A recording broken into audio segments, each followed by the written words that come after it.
All right, so we had talked here about Dalton's atomic theory, the 4 points of the atomic theory. Definitely 4 important things, okay? All elements are composed of tiny indivisible particles called atoms, okay? Atoms of the same element are identical, okay? Meaning that all oxygen atoms essentially look exactly the same. Now, that's somewhat true and somewhat not true, okay? There are things called isotopes. How many people have heard that term before?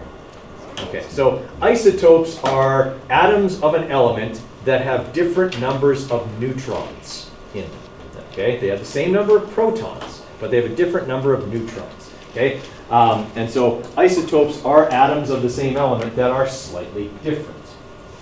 Okay? An example could be, how many people have heard of carbon dating before? Okay, like archaeologists, paleontologists use to date fossils and things like that. Okay. Carbon-14 is an isotope of carbon. Most carbon atoms, okay, have 6 protons, 6 neutrons, and 6 electrons. Okay, like the vast majority, 99-point-something%. But a small fraction of a percentage of carbon atoms have 6 protons, 8 neutrons, and 6 electrons. Okay, those are carbon-14 atoms. We name them 14 because they have 14 particles in their nucleus. Okay?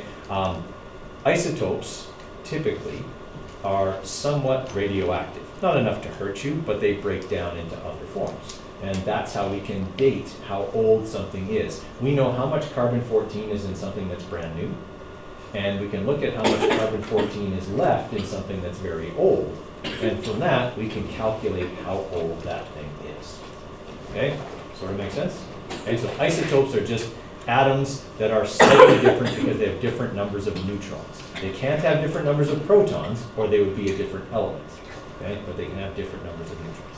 Is that why uranium is so radioactive? Because that's 238 things in its Exactly. nucleus? That's why it's so radioactive. Yes, that's exactly why. The bigger an atom gets, the less stable it becomes. The forces that hold an atom together are dependent on the charges and electromagnetic forces within the atom. The bigger it gets, the greater the distance over which those forces are spread out, the weaker they become. So bigger atoms tend to be less stable. That's really dumbed down, but essentially that's how that works. Okay? You'll learn about intermolecular forces and things like that in physics 30.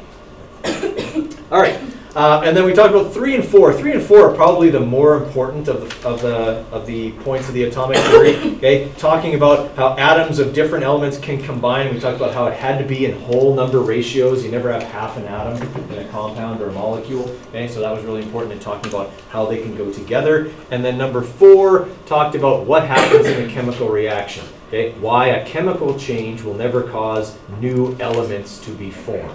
It will simply change the arrangements of the existing atoms, and I put a reaction on there to kind of show you that, and that's kind of where we ended off yesterday. Okay, so definitely know those 4 points. Okay, I would suggest that one of the ways to study those would be to maybe write them in your own words. Okay, because then your brain has to process them a little bit more, and you're more likely to retain them that way. Okay. So the natural question posed to Dalton after he came up with the atomic theory and everybody liked his ideas and they all made sense and he had kind of defended it all was, okay, so what do atoms look like? And Dalton's like, well, were you not listening? I told you they were really small. I can't see them. Okay? And they're like, well, so what if you can't see them? Tell us what they look like. We need to have some kind of visual representation of what these particles that you say are so important look like. So Dalton said, a sphere? Because, well, lots of things are spheres. Stars, planets, moons, whatever. They're all spheres, so spheres are naturally occurring shapes. Let's go with that. Since no one can see them, no one will know if I'm right or wrong. Okay? And there really wasn't anything to prove or disprove that an atom looked like a sphere. We still didn't know about the existence of protons or neutrons or electrons. Atoms were just atoms, so it was natural to think they might just be a little ball. Okay? So that idea persisted for 150 years because there really wasn't any evidence to say otherwise. Okay, and the idea of a sphere, a ball, moving around in a reaction, fit. Okay, it seemed to fit with the behaviors that he had observed, so it was accepted for quite a while. That is until J.J. Thomson came along. J.J. Thomson did a lot of experiments with what we would call electrochemistry. Okay, like the development of like a wet cell battery and things like that. Okay? His experiments involved chemical reactions where moving charges or electrical currents would be produced. Dalton's solid sphere model could not explain where those moving charges came from, because his atomic model had one part. And there was no way that an electric current could involve atoms, matter, moving through a wire from one place to another. Because if that was the case, what would always be happening to the wire? If matter was actually traveling through the wire. Well, yeah, and it would get bigger, right? We'd be adding more matter. Like atoms can't move through the wire. Electrons are incredibly small. They're almost massless, so they can travel through a wire and it doesn't change its mass in any particular way because they're too small to do it. Okay? Plus, they're the only particle in the model of the atom we currently accept that could actually come off of the atom. Okay? So if we had a solid sphere, that couldn't explain where this electrical current came from. There were small charged particles that could move in a reaction that couldn't be explained by the solid sphere. So J.J. Thomson said, okay, my experiments say this model doesn't fit anymore. I need to modify it. I'm not going to throw it out completely, but I'm going to modify it. The two things Thomson knew were there were negatively charged particles that could fall off of an atom and move, and that atoms were electrically neutral. Okay? So that meant for every negative charge, there had to be a positive charge that would balance it. Everyone kind of follow? Okay? We still didn't know about protons, so all J.J. Thomson did was take Dalton's solid sphere and say, embedded in the surface of this sphere, loosely embedded, are these small negatively charged particles called electrons. Okay? Name made sense because that's where electricity came from, so we called them electrons. Okay? So he came up with what's called the Plum Pudding model. Okay? So J.J. Thomson, okay, he discovered electrons and came up with the Plum Pudding model. So he had the solid sphere, and embedded on the surface of it were these negatively charged particles called electrons. In a reaction, the atom could be shaken or whatever, and these things would fall off, and that's what would produce the electric current. So he modified the model of the atom to explain his findings. Right? So now we've rejected the solid sphere, and now we're going with Plum Pudding. Okay? To explain the neutral, the electrically neutral part, he said the solid sphere part is positively charged, and it's big, so that's what balances off all the small negative charges that are on the atom. Okay? There wasn't any way to prove or disprove that. It went along with his findings, so now we had a new model of the atom. Okay? All right, questions on that model? All right. So the issue with this model is it didn't last very long. Okay? We're coming up on the turn of the 20th century when nuclear physics is coming into play, and we're really starting to understand how the atom works and what it looks like and things like that. So the atom went through a lot of changes over the next like 50 years. Okay? The model of the atom changed a lot over the next 50 years or so. Okay, so shortly thereafter, protons were discovered. It was Chadwick who discovered those. I don't think that's on there, but you can say it was Chadwick. Okay, and so we had figured out that this atom was electrically neutral. The whole big solid sphere thing was kind of no longer working out because there were these electromagnetic forces that couldn't be explained by a large mass. There were some particle physics things that couldn't be explained by this large object. So we went away from the large solid sphere to smaller pieces models, okay, where now we have these protons. And then shortly after this discovery of protons, people figured out that, well, now there isn't enough mass. If there's only protons and electrons, why is everything so heavy? And so they couldn't really explain that. So they said, well, maybe there's a neutral particle that sits in there as well that helps make up the rest of that mass. Basically, everything was half as heavy as it should have been. Okay? Or twice as heavy, sorry, as it should have been. So they said, well, there's an identical particle in size and mass to the proton, but it doesn't have a charge. That helps make up the extra mass. So those are neutrons. Okay? And that's kind of where we got this idea. So we started heading towards, there's 3 particles in an atom, and some of them are floating around. That would be the electrons. We had to have some way to explain that they could come off and make electric currents. Okay? And that the other ones are somewhere else. And that was the big argument. Where are the positive and neutrally charged particles? Where do they reside? Do they move around like electrons, or are they stuck together somewhere? And nobody really had any way to prove or disprove where they were. Right? Until, okay, oh, sorry, I had it on the next slide, Chadwick discovered protons. Okay, it wasn't until a guy named Rutherford came along and ran an experiment that we started to learn what the atom at least partially looks like. We still couldn't take a picture of it, but we were getting an idea, more of an idea of what it looked like. Okay, again, we were going away from this plum pudding solid sphere idea towards more of a separate particles idea. Okay, we had discovered all three parts. Okay, and then, like I said, Rutherford came along. Now, Rutherford believed that protons and neutrons were very heavy, but he also believed that they were very, very small. Okay, like basically electrons and protons and neutrons were essentially the same size, but some of them were heavier than others, which really didn't make a lot of sense, but it's what he kind of went on. And he wanted to prove that. And the way he thought up to prove it was really, really ingenious, actually. Okay, so this is Rutherford's model here, okay, of the atom. He said electrons move in these orbits. The more electrons there are, the closer those orbits would get together, but each electron would essentially have its own orbit. And in the middle would be the nucleus, and it would be really, really small. Okay? And that's where the protons and neutrons would reside. So he wanted to prove this by taking small particles and shooting them at matter and seeing how much of them would bounce back. His idea was, if he had a piece of gold foil, okay, so imagine like tin foil, but made out of gold instead. I don't know why, but made out of gold. Okay, that's what he chose.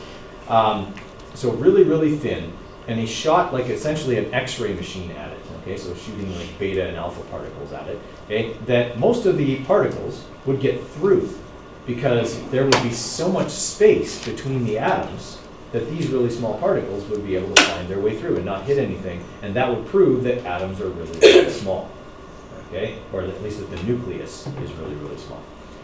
All right, so that's what he designed, an experiment like this. So what he had was his source of alpha particles, okay, essentially like an X-ray machine, okay? And then he had this ring of fluorescent screen, essentially like photographic film, okay? Didn't anyone? You guys have probably never used a camera that had film in it. You're the digital camera generation. But cameras used to have this stuff in them called film, okay? And when you would expose the film to light, it would change color, okay? That's what exposure means. If you ever use that setting on your camera, it's how long the shutter stays open for, okay? And that term comes from when it was open, it would expose the film to the light and the image would form on the film, okay? All Rutherford was doing was having this film around, and anywhere where the X-rays got through, the film would change color. Okay? What he predicted was that because this thin foil, or this foil was so thin that it was like 1 atom thick or a couple of atoms thick, okay, well actually not like 4 or 5 atoms thick, but okay, so it was really, really thin, and so the X-rays would just go right through it. And the only place that would get exposed would be back here, because all the X-rays would just get through, because atoms are really small. What he found was that didn't happen. Okay? He started getting exposure spots in a whole bunch of other places. He still got a lot of exposure spots behind the film, or behind the foil, sorry, but they weren't all in one spot, which meant that some of these alpha particles were being deflected. They were hitting something, and it was making them change direction. Some of them bouncing like back, okay, back towards the source. Right? So essentially, this is what he said happened. He thought, atoms are really, really small, or the nuclei of atoms, sorry, are really, really small, so my particles would just go through. And most of them did, okay? But what happened was some of them would encounter the nucleus and be deflected, okay? Be deflected that way, or like this one, be deflected almost straight back, okay? Or this one being deflected upwards. Yes, lots of them got through because an atom is a lot of empty space. Okay? The space between the nucleus and the electrons and kind of the outer edge of the atom is quite large compared to its size. But the nucleus was much bigger than Rutherford thought it was, according to this experiment. Okay? He was so excited by the results that he told people it was like shooting like an artillery shell at a piece of tissue paper and having it bounce back. Okay? Like that was how excited, he probably exaggerated a little bit, but okay? Like that was how big a deal it was. It proved that atoms, the nuclei of an atom is actually pretty big. Okay, I mean, pretty big for something so small, but you get the idea. All right, so that was probably the most important experiment in nuclear physics because it started nuclear physics. This was what proved the existence of the nucleus of the atom. Okay, so Rutherford proved the nuclear model. Okay, and basically every model that came after that has involved having a nucleus. So the electron would pass through, but if the nucleus got hit, that's what's reflected? Right. Okay. Electrons are so small, the chances of hitting one are astronomical when it's only a few atoms thick. Yeah. And plus, they're always moving, right? The nuclei are stationary. The electrons move around it. All right. So that allowed him to come up with that model where electrons surrounded a dense central nucleus. Okay, so if I'm making notes on this, I would say Rutherford proved existence of nucleus or developed nuclear model or something like that. Rutherford's really, really important because he discovered that atoms do have a nucleus. Okay, now, once that was discovered, then all the arguments surrounded, okay, fine. Protons and neutrons are in the nucleus. Rutherford proved that, good for you. Okay, now it was, so what do the electrons do? Your experiment doesn't tell us that. Okay, so the argument came to be, what are electrons doing? And there were a lot of experiments showing that electrons did a lot of strange things, okay, and that they were definitely always moving. So people wanted to know their arrangement, okay, and of course the most natural assumption was orbits. Planets orbit the sun, moons orbit planets, orbits, orbits, orbits, everything should orbit, okay? And there was a lot of evidence to support that that's what they do, and it is what they do. Even in our modern atom, our modern model, of the atom, they do orbit, but they're not like planetary orbits. They're not the same all the time. Okay, what Bohr thought, okay, was that yes, it is a planetary model, and he said the nucleus is in the center like the sun, and the electrons orbit it like planets. But electrons can share orbits. Okay, he knew that electrons could only fit in certain places, so he said, okay, the first kind of shell can hold 2 electrons, and then the next shell can hold 8 electrons, and so on and so on. And he had a lot of experimental evidence to support that there were different levels for electrons, and we still believe that today. There are different energy levels for electrons, okay? But they're not as concrete as Bohr had initially thought. We still use Bohr's model of the atom. It's kind of like if you took a picture of the atom, that's what it would look like, because you would freeze the electrons in time. Okay, that's where they are at this moment in time, and that's what it would look like if you took a picture. But if you were taking a video of an atom, the electrons, wouldn't stay in those orbits. They actually jump from one energy level to another and fall back down. Okay, if an atom gains if an electron gains energy, it can make what we call a quantum leap. It can leap from one energy level or quantum to the next. Okay? And so the electrons are constantly orbiting, but they're also constantly jumping away and falling back down, okay, based on their energy. This is how photosynthesis works. All right? In photosynthesis, the electrons that are on chlorophyll molecules gain energy from the sun, and they jump from one quantum to the next. And then, when night comes, those electrons are no longer able to stay there because the energy that was keeping them there, the sun, is gone. So they fall back down to lower energy levels, and they release the energy they had when they were up here. That's what the plant uses to make sugar. Okay? So there was a lot of evidence around that, yes, electrons do change their energy levels. They bounce around a lot. They don't just orbit in a perfect circle all the time. And photosynthesis was one of them. Right? If you have like a watch face that if you go out in the sun, right, and then you come back in the dark, the part of it will glow for a while. It's the same thing. It's the same thing as photosynthesis. The electrons that are in that glow-in-the-dark material, they get excited when they're in the sun, they gain energy, they move to higher energy levels, and then they fall back down when you get back in the dark. When they fall back down, they release that energy as light, and they glow in the dark for a short time. Okay, does that sort of make sense? So those are kind of the applications of that idea. Okay, so we got Bohr's model, which, like we said, is essentially true if you take a picture. Okay, but what we truly believe now is the de Broglie model. Okay, or the electron cloud model is what we often call it.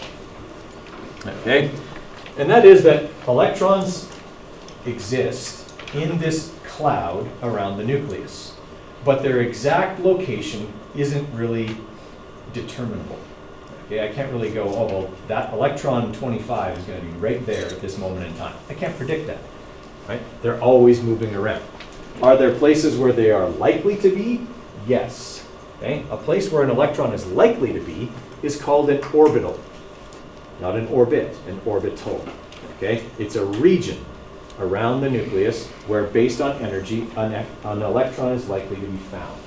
Okay? And that's the closest we can get. It's a probabilities thing. We can't ever determine exactly where it will be, but based on its energy, we can say it's likely to be here. Okay? Those orbitals have really funky shapes. Okay? Like there's some obvious ones like circles, and there's some that are like teardrops, and they're really strange. They get really wild as they get bigger and bigger. Right? So what de Brogle said is there's areas where electrons are gonna be very likely. That would be these dark areas, and then further away in the higher energy levels, there's going to be less of them because it would take a lot of energy to stay out here. So electrons are not likely to stay this far away as often. So how come certain electrons move to the outside? It's not certain ones, it's any one. Any one of them that gains enough energy can make the leap. Yeah, so it's not that there are some electrons that are always in the higher energy levels. They're not. They're always moving, exchanging positions with each other. Or at least as far as we know. Okay, so in de Brogle's model, okay, electrons can jump or fall from one level to another. Okay, that's what does the glow-in-the-dark stuff as well as photosynthesis. Okay, it's the de Broglie model that we currently accept. It's the quantum model of the atom, or the electron cloud model. And it seems to explain best what we see in terms of behavior of matter.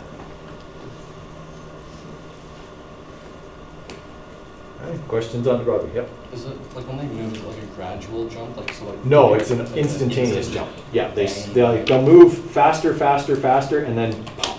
Is that Okay. why they have to jump, because they can't go around the smaller shell except for the big one, or is that? Essentially, yes. Yeah, I mean, there's a few other things involved, but essentially, yeah, you get a certain amount of energy. You cannot be contained by this smaller, close orbital, so you jump to a higher energy orbital that's further away, so you can move faster. All right. So the structure of the atom as we currently understand it is that there is a dense, positively charged nucleus where neutrons and protons exist, and then there is a large volume of space where the electrons can be found surrounding that. Right? So an atom doesn't have, let's say, a rigid border that we would say is the outside of it. Okay? It's kind of like the solar system. The solar system doesn't have a rigid. We can say the solar system definitely ends here. Okay, we got like the Kuiper belt and then the Oort cloud. It's these kind of fuzzy borders. Okay, and that's kind of what the atom is like as well. There's not really a defined outer edge to it. There's certainly a place where I would say that atom is no longer there. Okay, but it's not like a defined border. But we're just stretching. Okay, the big thing is that, just as Rutherford said, the atom is made up of a lot of empty space. You got your nucleus, then you got your electrons, which are greatly exaggerated in size here, and a lot of empty space around. Okay, these were the orbital shapes I was telling you about before. Okay, this is kind of a diagram of the orbitals. The 1s orbital is the closest one. Okay, it's the closest one to the nucleus. It's the lowest energy orbital. Okay, and then you've got your 2s orbital, which is still a circle, but it's bigger. Okay, it can hold more electrons. They can move a little faster. They've got a little more energy in there. Okay, then you can get into like there's like 2p, 3r. There's a whole bunch of they're not all on here. Okay, it goes up to like 5 or 6 or 7. Okay, and they're all the shapes get funkier and funkier as you go. You have to memorize those? No, you don't. In Chem 20 AP, yes. You'll do electron configurations like day 2 in Chem 20. All right, so the big thing here, guys, if all atoms are made of the same stuff, they're all made of protons and neutrons and electrons, how do we get different elements? And we talked about that yesterday. Okay, the answer is that the properties of an element are based on the different numbers of protons in the nucleus. It's the number of protons that determines the properties of an atom. All carbon atoms have 6 protons. If you have 6 protons, you're going to have all the properties of carbon. Okay? If you have 8 protons, you're going to be oxygen. You're going to have all the properties of oxygen, and so on. It's the number of protons in the nucleus that determines that. And that number doesn't change. Okay, change the number of electrons. Electrons can fall off, they can be gained in a reaction that happens. Okay, then things become charged particles or ions. Neutrons can be gained or lost, okay, in a fission reaction, but the number of protons generally remains the same. Okay. All right. Now, I'm going to hand out this sheet that has these questions on it, and then what I would like you to do with the remainder of the class time is to answer those questions using what we've talked about over the last couple of days and the notes package that you have. Right? We will go over these on Monday. Right? So I will pass out the question sheet. If you printed off the worksheet package, I think it's already in there, but I'll pass it out. It's one of the things I photocopied for you.